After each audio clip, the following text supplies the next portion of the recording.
Bueno, niños, entonces vamos a hacer la segunda grabación del día de hoy relacionado con la hemostasia. Este es el segundo video que deben ver en orden. Y en este video lo que vamos a discutir es la respuesta plaquetaria en la hemostasia primaria. Entonces,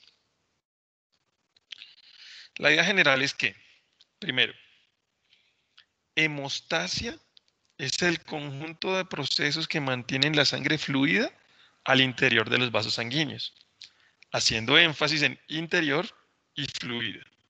Mientras la sangre esté dentro de los vasos sanguíneos, debe mantenerse líquida. Cuando la sangre se salga de los vasos sanguíneos, debe solidificarse para minimizar la pérdida.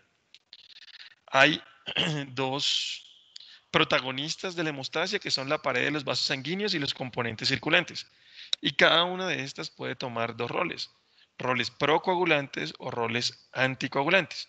Siempre recordando que el rol anticoagulante puede ser fibrinolítico o de anticoagulación. La hemostasia como proceso de detención del sangrado, como la perspectiva solo de la coagulación, ocurre en dos fases que son la hemostasia primaria y la hemostasia secundaria. La hemostasia primaria concluye con la formación del tapón plaquetario y la hemostasia secundaria concluye con la producción de la fibrina estable formando un coágulo. Nos corresponde ver en esta sesión lo que es la respuesta plaquetaria en la hemostasia primaria. Entonces, la hemostasia primaria ocurre de manera inicial al afectar los vasos sanguíneos cambiando su diámetro para permitir la interacción de las plaquetas con la pared del vaso. Una vez los vasos sanguíneos permiten una dilatación que logra eh, mantener una baja velocidad de los componentes de la sangre, las plaquetas empiezan a interactuar con los bordes de la herida. A ese primer proceso de interacción de las plaquetas con los bordes de la herida, la plaqueta con los bordes de la herida, le llamamos adhesión plaquetaria. La adhesión plaquetaria va a ocurrir. La adhesión plaquetaria va a ocurrir porque en una pared de un vaso sanguíneo que está rota,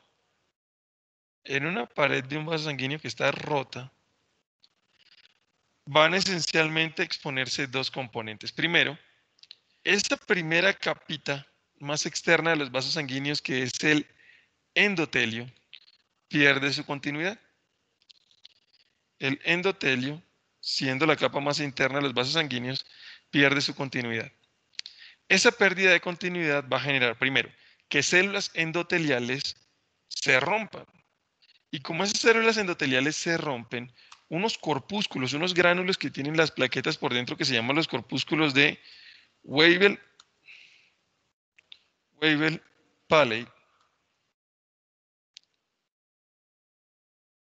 se liberen al líquido extracelular. Esos corpúsculos son riquísimos en una sustancia que es el factor de von Willebrand. Ese factor es fundamental para que las plaquetas puedan encontrar los bordes de la herida. Entonces el endotelio se rompe, se liberan los corpúsculos de Weibel-Palade al líquido extracelular y el factor de von Willebrand es exteriorizado. ¿Por qué es importante el factor de von Willebrand exteriorizado? Porque el factor de von Willebrand va a crear un puente. El factor de von Willebrand va a crear un puente entre la plaqueta y el endotelio roto. Entonces resulta que lo que deja el endotelio por debajo, una vez se rompe,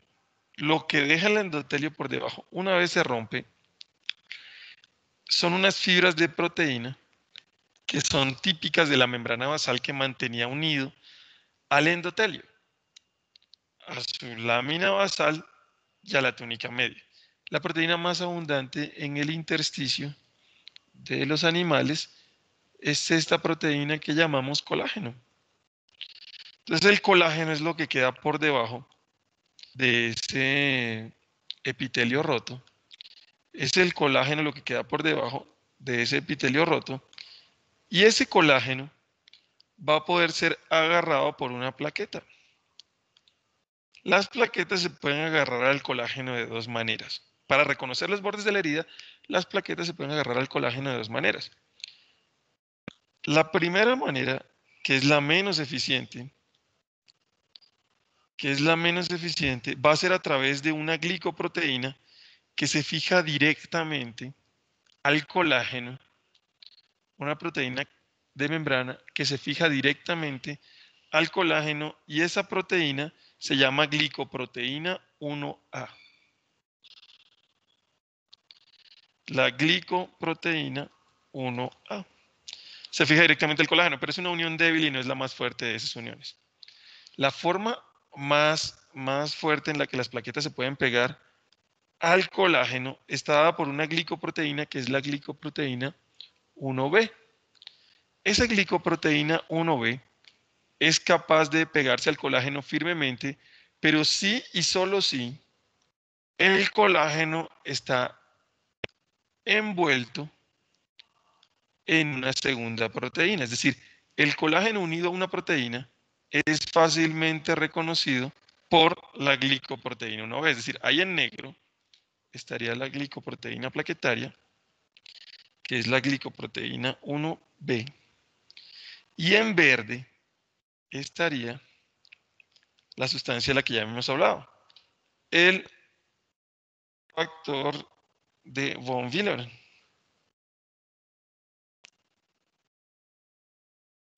Como F como factor. Y lo que tenemos entonces es que el factor de von Willebrand se une al colágeno y este factor de von Willebrand unido al colágeno se puede unir a la glicoproteína 1B, que es un receptor plaquetario. Entonces, el fenómeno de adhesión plaquetaria va a ocurrir cuando las plaquetas reconocen el borde de la herida y lo pueden hacer esencialmente de dos maneras. La más importante, la que necesito que recuerden, es que la glicoproteína 1B se une al factor de von Willebrand y el factor de von Willebrand se une al colágeno.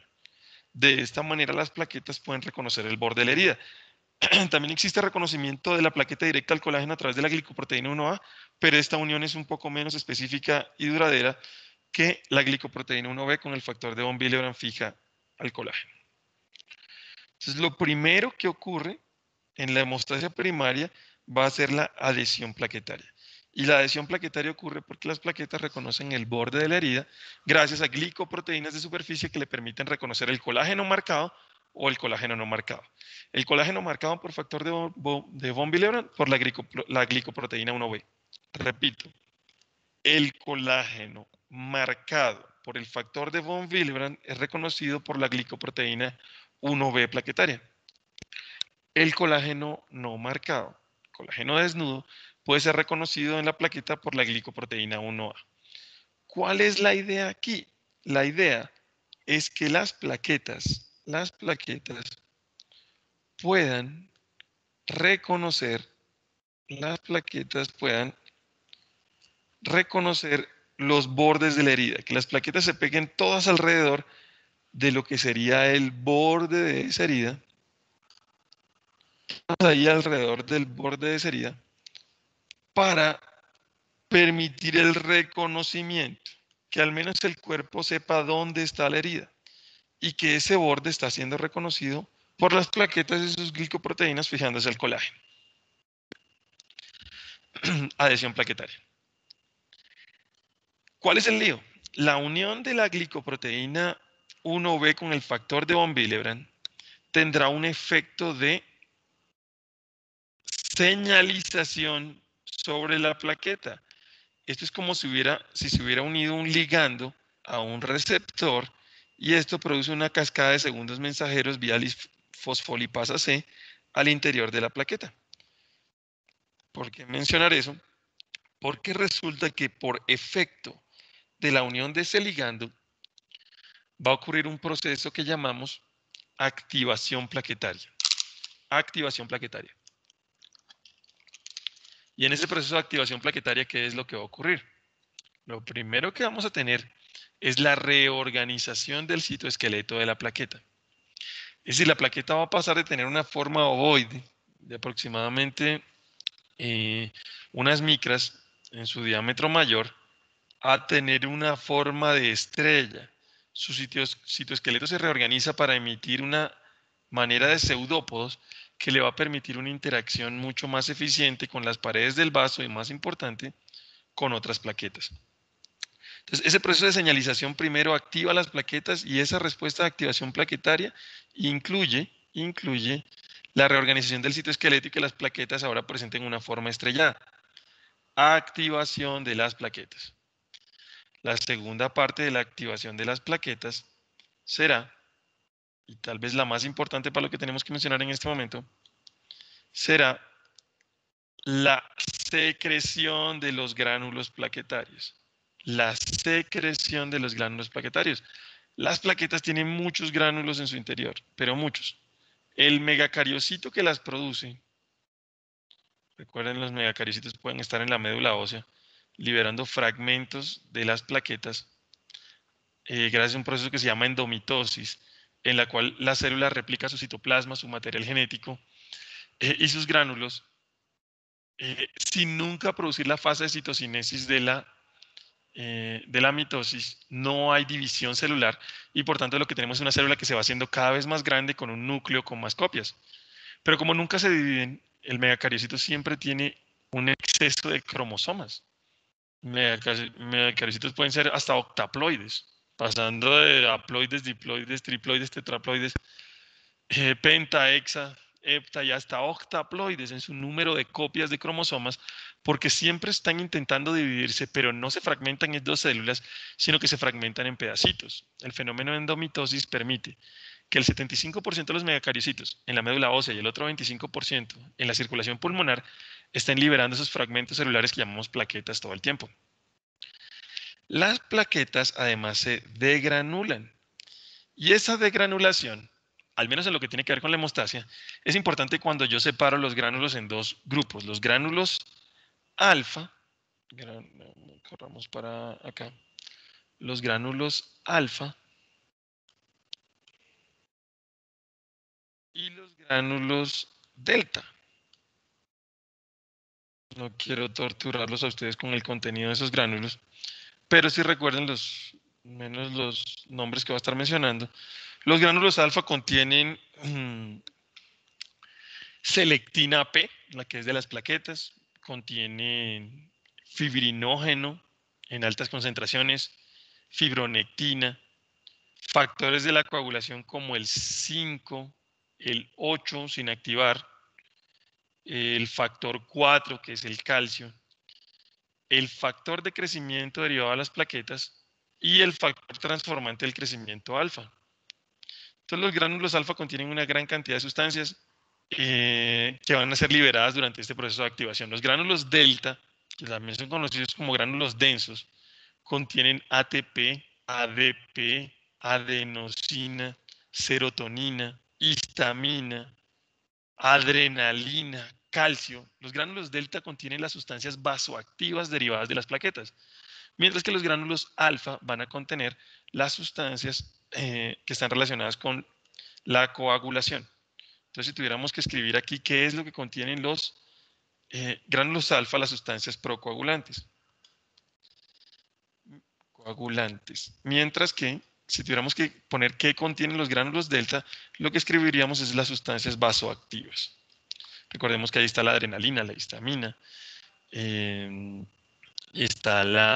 bradiquinina ahí, hay ATP, ADP, calcio, serotonina, hay varias sustancias vasoactivas. Pero lo importante es que todas esas sustancias se van a salir de la plaqueta a medida que el proceso de activación ocurre. Es decir, durante el fenómeno de activación plaquetaria, las plaquetas se degranulan y comienza lo que llamamos la fase de secreción plaquetaria. Las plaquetas se degranulan y liberan todas las sustancias que mencionamos. Sería la fase de secreción en la que estaremos ahí. Durante esta fase de secreción plaquetaria, entonces las plaquetas van a afectar los vasos sanguíneos por los gránulos delta y van a afectar el futuro de la coagulación gracias a los gránulos alfa. Esto está ocurriendo en minutos, en minutos después de que inició el impacto que produjo la ruptura del vaso.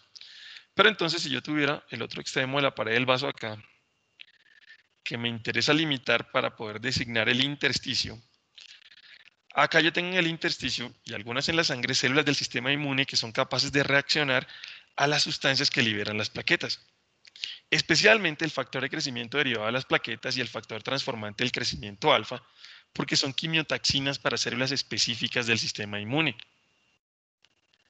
Incluso algunos fibroblastos y miofibroblastos responden a estas sustancias y son llamados al sitio de la lesión para poder empezar a crear la sutura natural del cuerpo, que es el colágeno, para cerrar el defecto.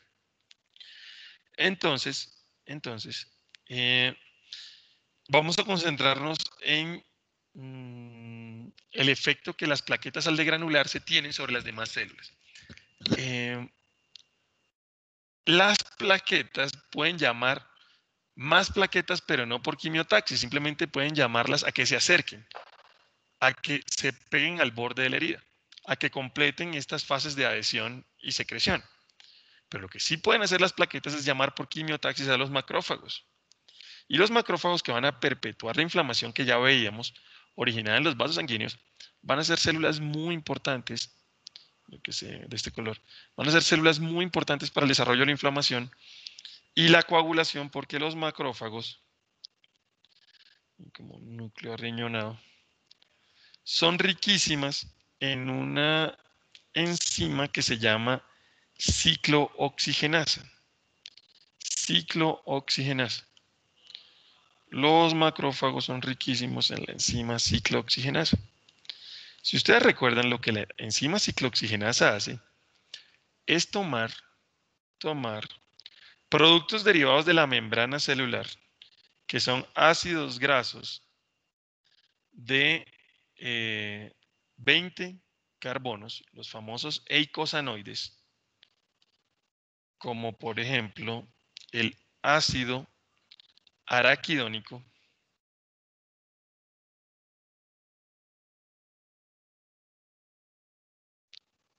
que es un eicosanoide, pues tiene 20 carbonos, y lo van a convertir en dos tipos de sustancias. Lo van a convertir en tromboxanos, especialmente la A2 en este caso, tromboxanos, como la A2, y prostaglandinas, especialmente la E2 y a la I como prostaciclina. Pero el punto es que las plaquetas se degranularon y eso llamó a los macrófagos. Y los macrófagos vienen perpetuando la inflamación y ahora lo hacen aún más en este sitio gracias a la enzima ciclooxigenasa.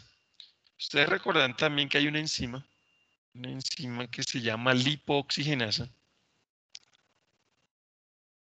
que la lipooxigenasa es capaz de convertir el ácido araquidónico en otras sustancias que son los leucotrienos.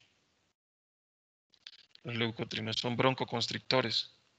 Por eso, una enzima inhibidora de la ciclooxigenasa siempre empeora los ataques de asma.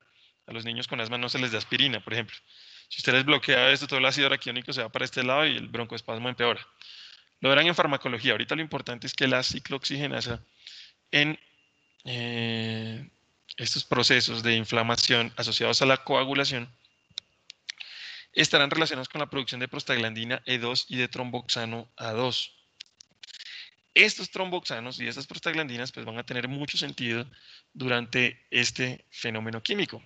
Por ejemplo, la prostaglandina es una sustancia relacionada con la producción del dolor. Cuando uno inyecta prostaglandina, los pacientes sienten dolor. La prostaglandina también está relacionada con reacciones de hipersensibilidad.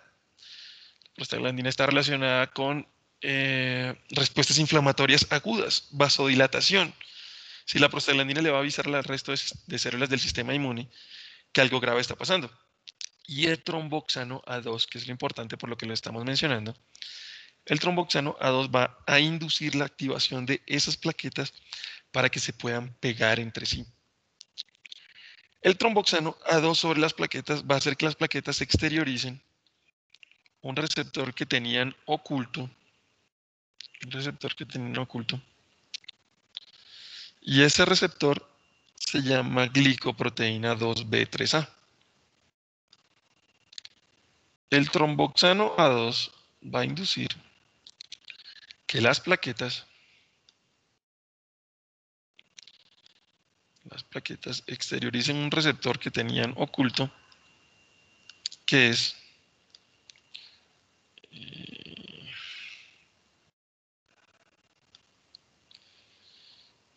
no, pues, ni modo ahí. La glicoproteína 2B3A, y que esa glicoproteína va a tener una función muy importante, muy importante. Las plaquetas estimuladas por el tromboxano A2 son capaces de exteriorizar este receptor glicoproteína 2B3A. Y resulta que esa glicoproteína 2B3A, que también está aquí, va a ser el receptor plaquetario para una proteína que es el fibrinógeno. Esa glicoproteína 2B3A va a ser el receptor plaquetario para una proteína que es el fibrinógeno. Entonces, por efecto de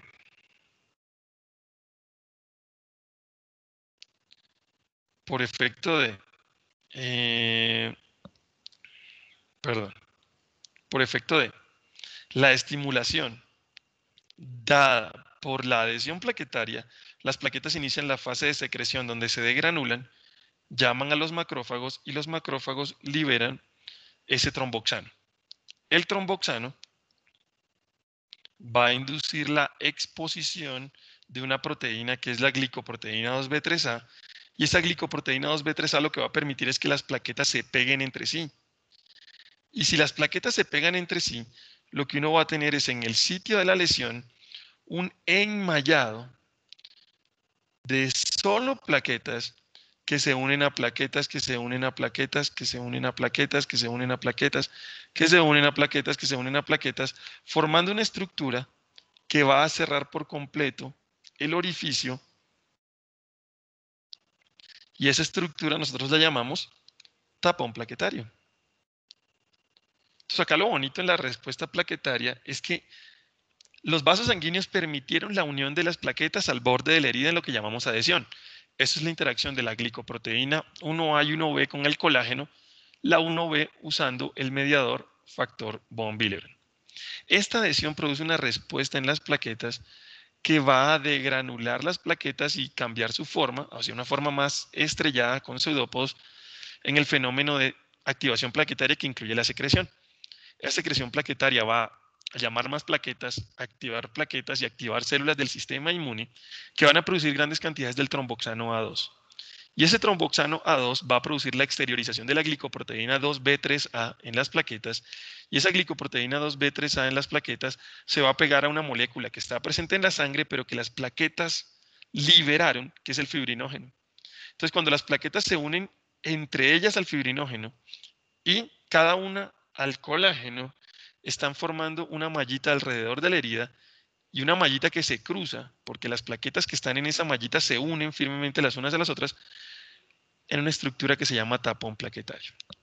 Y ese tapón plaquetario va a ser la conclusión de la hemostasia primaria y nos va a permitir detener el sangrado. Sin embargo, la interacción es increíblemente tenue y débil entre estas proteínas, ahí no hay enlaces covalentes, y si usted se pone a molestarse la herida, las plaquetas se sueltan, se van y el sangrado se reinicia.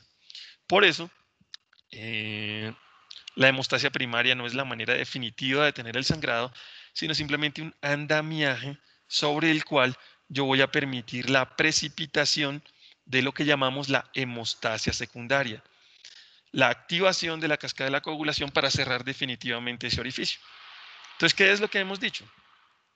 Cuando una persona se corta, lo primero que ocurre es la hemostasia primaria con una respuesta de los vasos sanguíneos para minimizar el sangrado y aumentar la concentración relativa de factores de componentes formes que favorecerán la coagulación.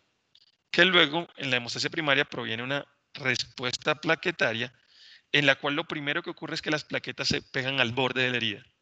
Segundo, las plaquetas se activan y liberan sustancias. Y tercero, las plaquetas se pegan entre ellas, reconociendo el fibrinógeno, para la formación de una estructura que detiene de manera primaria el sangrado, y es esa estructura el tapón plaquetario, lo cual es la meta de la hemostasia primaria. Ahora, sobre el tapón plaquetario, esto no ocurre de manera espontánea en cualquier otro lado. Sobre el tapón plaquetario ocurrirá la precipitación de manera ordenada de los factores de la coagulación en el proceso que llamamos la cascada de la coagulación, que es lo principal de la hemostasia secundaria. ¿Cómo ocurre eso? La manera más sencilla de verlo es, tal vez alejémonos de esto, la manera más sencilla de verlo es lo siguiente. Yo necesito que una proteína, que es el factor 1, se convierta en factor 1 activado. Es decir, que el fibrinógeno se convierta en fibrina. Yo lo que necesito es que el fibrinógeno se convierta en fibrina.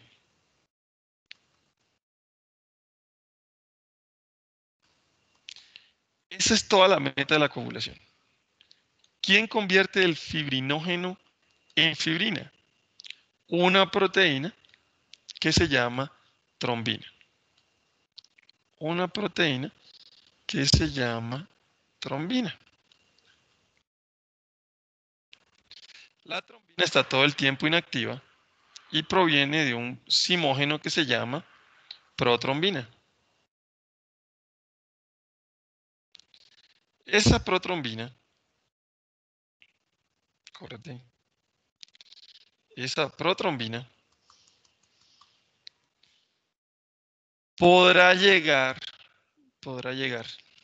a tener efecto sobre el fibrinógeno convertido en trombina si y solo si tengo un complejo de sustancias que se permiten activarla. A ese complejo de sustancias lo podemos llamar vía común de la coagulación. Vía común de la coagulación. ¿Y qué tenemos que saber de esto, que es lo más básico? Primero, que si se rompe un vaso sanguíneo,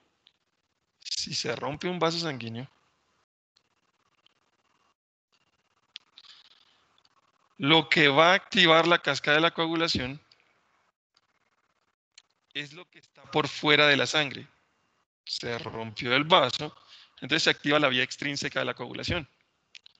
Por otro lado, si no se rompe el vaso y son sustancias que son propias de la sangre, las que están produciendo la coagulación de esta misma, vamos a decir que la sangre se activó por un fenómeno que era propio a ella, es decir, lo que hemos activado es la vía intrínseca de la coagulación.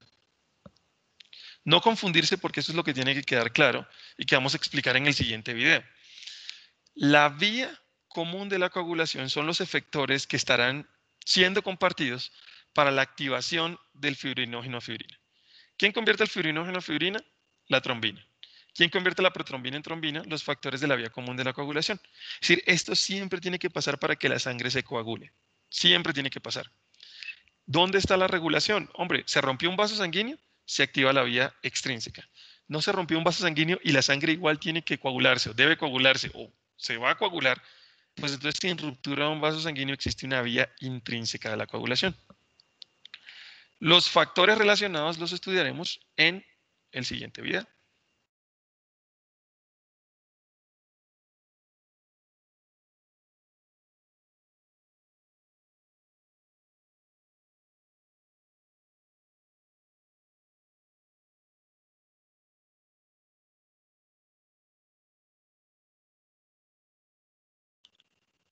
Listo.